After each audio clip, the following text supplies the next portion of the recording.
Por un momento pensé que perdería la batalla,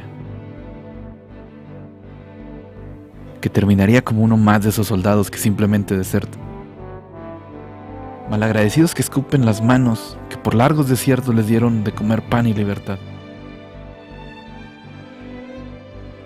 Lo tengo bien claro, no soy ningún héroe.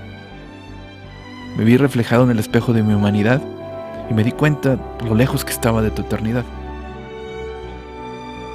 Estuve tan cerca de dar la espalda al autor de mis días. Quedé a unos cuantos pasos de renunciar a mi esencia, de abandonar al consumador de mis angustias.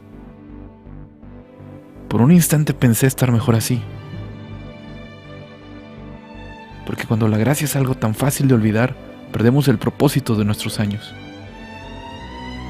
Pero encontrarte en medio de este valle de sombras fue la prueba de que no puedes negarte a ti mismo, que tu substancia misma es el amor, incondicional y suficiente salvación. El amor del Padre, la cercanía del Hijo y la paz del Espíritu.